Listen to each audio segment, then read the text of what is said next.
Hello everyone, King here back for another video. In this video, this is actually going to be my first reaction video. And I chose this video titled The Value of Land by the Center for Heirs Property to go along with the theme of my experience in dealing with heirs property.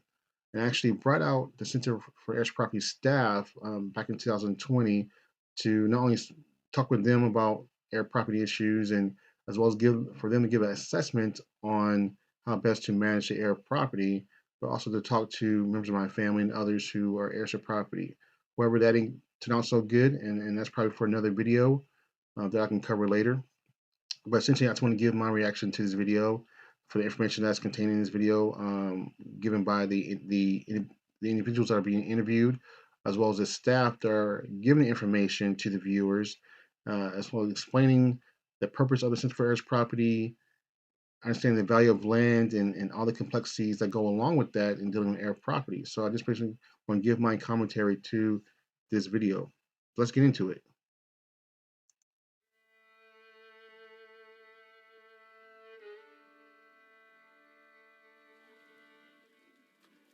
Well, it's a sense of ownership. I mean, the sense of ownership means a lot to me. Just like buying a house and paying for it. I mean, you work all your life and never own nothing, and it's not a good feeling, you know. That's probably Land is what very important. Even you read about my land in great the great Bible. grandparents felt And that's what my father when they went dreamt from of. He being dreamt slaves to of free owning men a and piece of women. land. And I'm thankful for him today because I'm living on it. Yeah, thankful for The the specialty of ancestors it all is that we have this property. that had the That vision and 320 understood acres the is still importance of intact, land, it's still understood here, the it's still value of part of land. the family, and and we hope to have it that way forever and forever and forever. Land have meant a lot to my family because years ago, even in the community, the only thing that they truly could possess that had any value was land. So we do value land, but in this market now, if you have an overkill of land and don't have any way of creating income from it, you can be in trouble.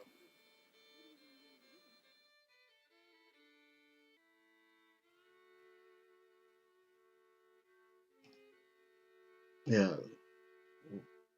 the men and women that bought my family's tract of lands, right after slavery in 1872, between 1872 and 1898, purchased a property and left it for their children. Didn't have a will. Didn't understand the importance of having wills. Didn't have access to this information to best ensure that How I describe generations Heir's property is that it was a will gift. have It was a gift left by access to the property um, an without any legal ancestor issues. who was forward thinking enough to know that I want to leave a legacy. Well, it was in I actually met Dr. My father was Stevens born in Alabama on a slave back in plantation. 2020, And 2021. to him to buy this land, you feel like you're really free when you have a piece of land that you can call your own. You're not under them, you know? It means everything. It means everything. I love to see things grow. I get a thrill out of getting up in the morning and walking over there and see that it had grown a half an inch. We had to work. Because I was the youngest of the family, that didn't mean that I didn't work. I had a cotton bag when we were picking cotton. So I've been working all my life. And I'm 99, I'm still working. Land ownership means the same thing for everybody. It's the ability that I have a piece of dirt, if you want to use that term, and I'm able to do with it what I choose. If I want to plant trees, I can. If I want to grow crops, I can. If I want to sell it, I can do that too. But with heirs property owners, their options are limited because they don't have clear legal title to their property. People would be shocked I at. want to pause it here for a second. I actually met Mr. Joshua Walden too in 2016, 2017, when me and my family members, uncle and aunt, cousin, drove down to Charleston to meet with him to discuss how best to resolve air property issues. And also met with Dr. Stevens again in 2020, attending one of the seminars in Florence County here in South Carolina. But she hit the nail on the head talking about heirs property not having clear title, and that's a big issue with heir property, especially amongst the black communities. That again, slaves went from being slaves to free men and women to owning land, didn't have access to information. They didn't understand that a will was required to transfer ownership from the original owners to the children, to the spouse, or whoever, to ensure that they had rights to the property. Essentially, so when they died, they went to probate, or if it didn't go to probate, it was passed down through word of mouth. Saying, "Oh, so and so is the son of or daughter of," then his great grandchild of, and so forth and so forth. So for generations, it was just passed down by word of mouth, but there was no legal document, clearing a title saying that you or whoever, as an individual or as a family, are documented as being heirs, owners of this estate, and not having clear title presents all kind of issues, legal issues, as risk associated with that for not having clear title, that the the heirs, owners of the property cannot gain access to federal programs, resources, money, programs to sustain their property, to build up generational wealth. So it's very important that everyone understands the value of land, but also how to maintain it, how to preserve it, how to protect it. The predatory development and the outright legalized, I call it legalized theft of heirs property. People want this land. Ironically, it was land that was often near water, which back before mosquito treatments and so forth, it was considered mosquito-ridden and unlivable. Now it's some of the most prized property around. Any heir can sell his or her percentage, no matter how small, of ownership to someone else outside the family who, once they purchase that percentage, then becomes the newest member of the family, becomes an heir. And as an heir, has the right to bring a forced sale of the entire property in the courts. Excellent. I'll pause this video again and get some commentary on it. So she is right in some respects to the laws of the land of dealing with heir property. However, I want to add that in 2016, at the time, who was the governor, Nikki Haley of South Carolina, she signed a law enacting to law basically protecting heir property. And this act took effect on January 1st of 2017. It's called the Heirs Property Partition Act, I believe it's called.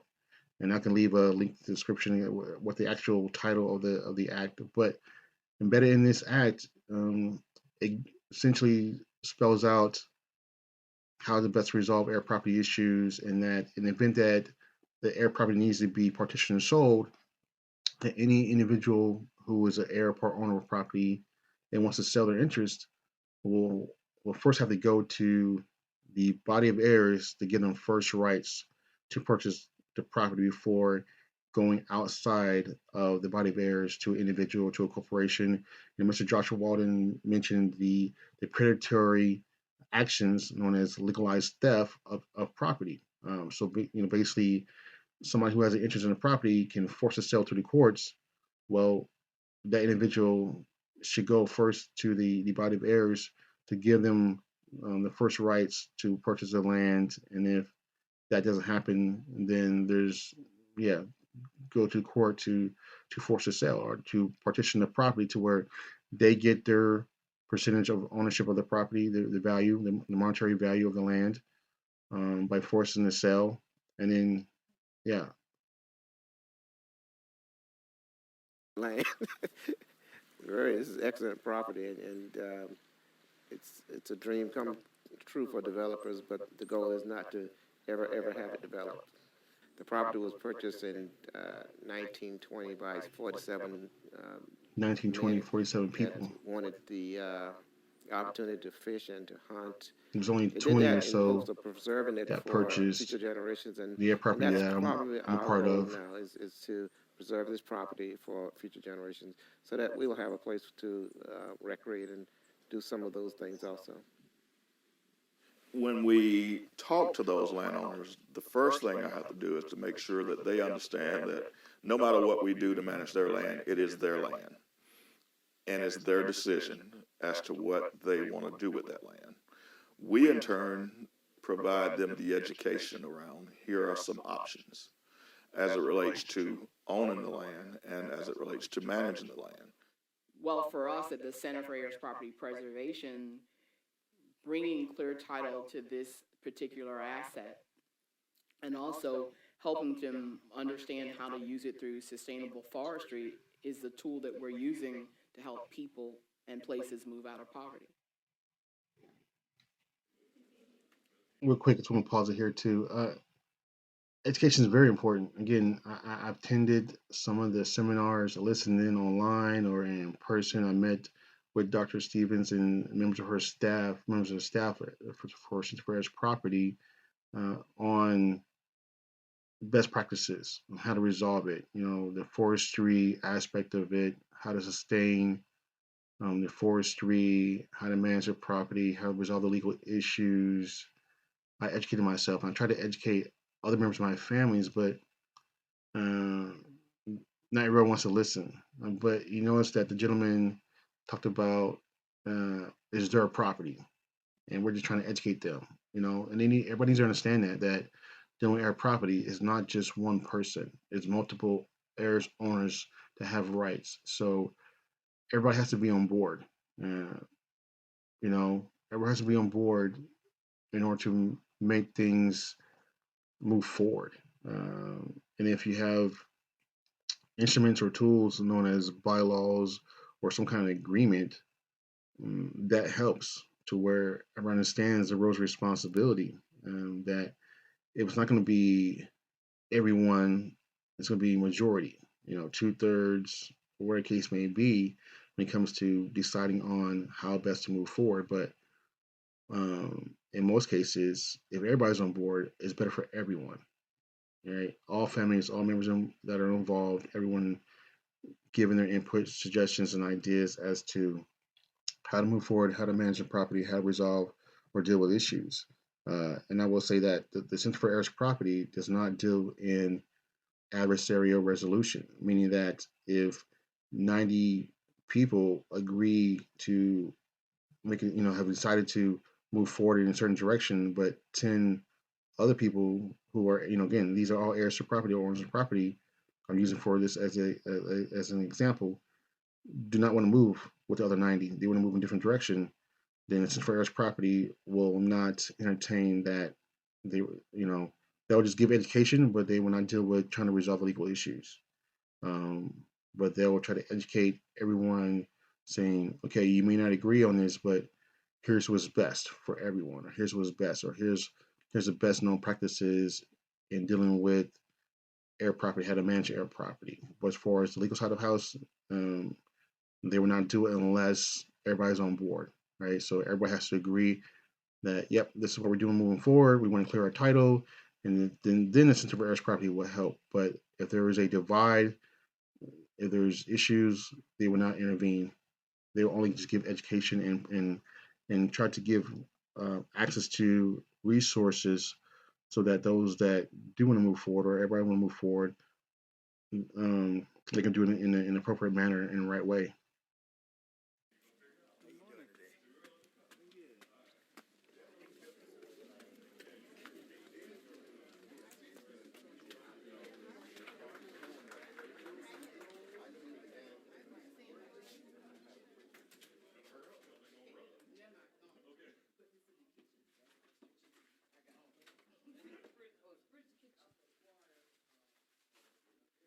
We really wanted to focus on helping families use their land, not just clear title to it and let it sit there, but we wanted to make the land work for you.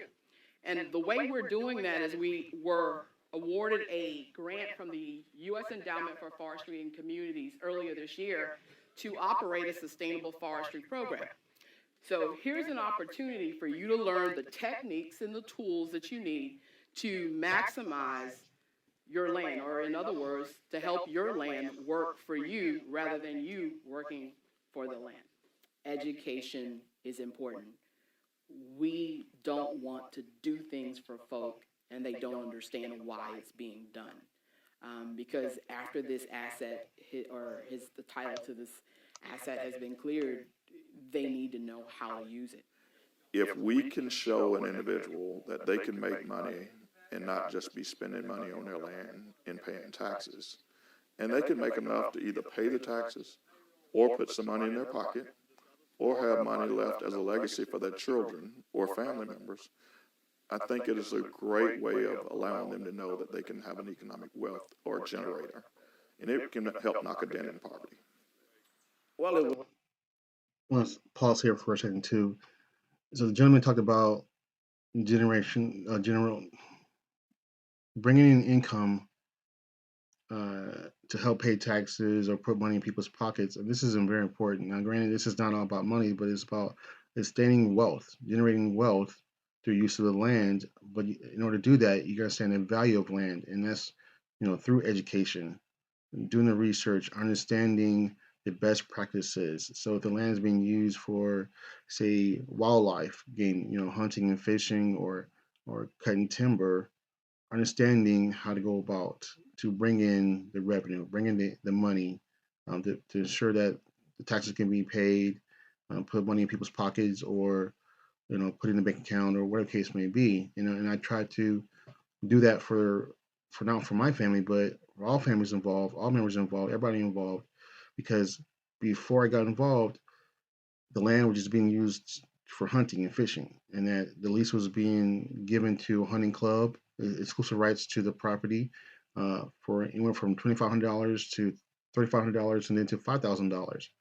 Well, taxes were more than that. Taxes were more than $5,000. From 2003 up into 2020, taxes rose more than $400 or $500 every year, sometimes $200 a year. So it went from being $3,500 to $5,000 in a matter of, say, 15 years. And then when I got on board, I recommended that we lease put it out there to lease a property for $8,000 to bring in more revenue, to have enough money to cover the taxes and have money set aside for emergencies, or where the case may be. It wasn't supposed to go in my pockets or anybody else's pockets. It was supposed to go into a bank account and use that money to sustain the management of the property. was the value and what it meant to you. I mean, what heirs property meant to you, what owning a title mean to you, land title, it means a lot, and what you can do with it. You know what I mean? Because you can always, you own something that's more valuable than to have a share because it's yours. And then there's a sense of security. At a certain stage of life, you got kids you got to put through college and all, and you need something to help you along the way. You got a couple of dollars, the bank, you got a piece of property, they jump on it.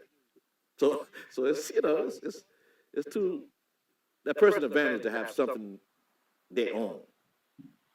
To a certain degree, it touches every aspect of ownership statewide. And while we only serve 6 counties, I get enough calls from other counties, enough attorneys in other counties to know it's systemic and it's across the state. So as success stories pop up, as we're able to clear title to certain tracts of heirs property, the heirs property owners around that individual are going to take notice, and then we're going to build that trust. It's going to allow us to move further and further into the communities, and clear more and more titles. And collectively, hopefully, obviously, at a certain point, we're going to be affecting entire, not only neighborhoods or entire regions, we're affecting a whole culture. Yeah, that's important. That what he's saying is, it's changing the hearts and minds of the people by education and by action. So get out there and being involved and helping heirs to a property to have a clear title. Unfortunately, we were not able to utilize the Center for Heirs Property to help clear title because, again, they don't deal with adversarial resolution, but they were there to provide us education and provide us assistance if need be. And I would say this, that there's a program under the Center for Heirs Property known as a WCA, or Woodland Community Advocate, and I'm a Woodlands Community Advocate, meaning that I can, whatever county I'm living in or reside in, I can go around in the county to spread the word about this heirs property and the good work that they do, so they can, you know, change the hearts and minds of the people. They can change the culture, change their understanding of how best to manage air property or deal with air property, and to ensure that those that are have rights to air property or owners of air property, that they should be able to sustain and preserve and protect air property for generations to come. I am glad to be home, and I'm glad that I made this move. So, wasn't for Heir's property, I wouldn't be here today. This house wouldn't be here. And this is what the Senate's all about. It's for people like me. The knowledge came from heirs property preservation. And what I've learned in life, I'm 63 years old. Good things keep coming out of things that's of an operation that's doing something. I think they're doing a great job. We're educating the youngsters as they come up. We educate them on the importance of what the property is for, what it was purchased for, and what it's supposed to stand for in the future. So this land will always be here, and it will always be here for heirs for generations to come.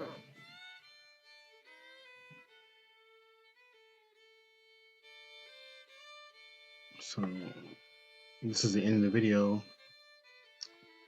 and I'll give my commentary, my final thoughts on it. Pause it right here. So again, gentlemen talked about, educating the younger generation.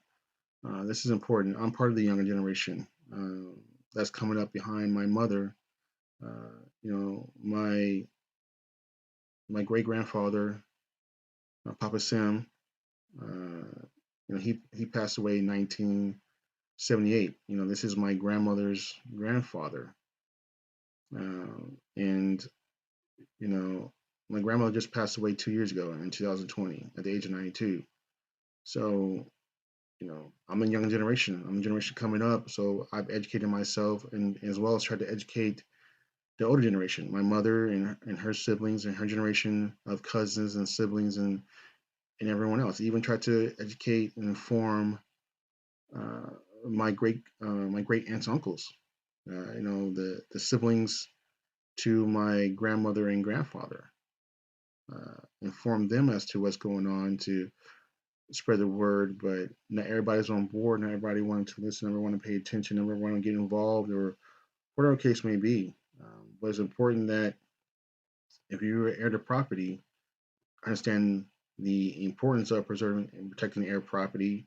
The gentleman said, knowing where they come from, knowing what the purpose of the land, what it meant to the original owners, and how they acquired it. That our ancestors went from being being slaves to free men and women to owning land and providing for their families, and they with the hope that the generations to come will have something to call their own. And so in that sense, they had to understand the value of land and how to manage it. And it's unfortunate that our ancestors didn't have access to information, didn't know about wills and power of attorneys or the legal side of things. So it's upon ourselves to educate ourselves to know how best to preserve and protect our property, because there are adversarial practices out there. Mr.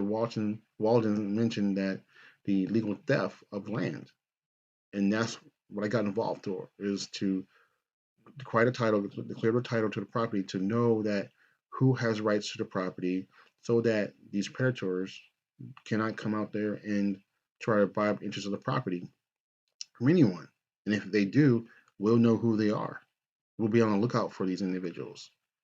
And individuals have tried to acquire the land, have done their research on the property, have tried to get their meat hooks, in the property.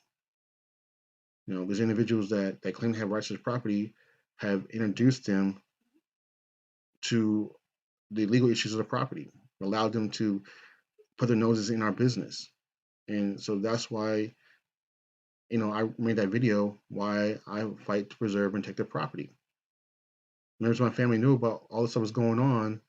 Members of my family knew about the article on Papa Simon Cox, who is the grandfather to my grandmother.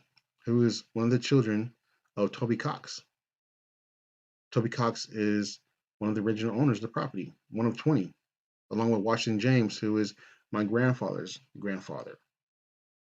So the history is there. It's all documented.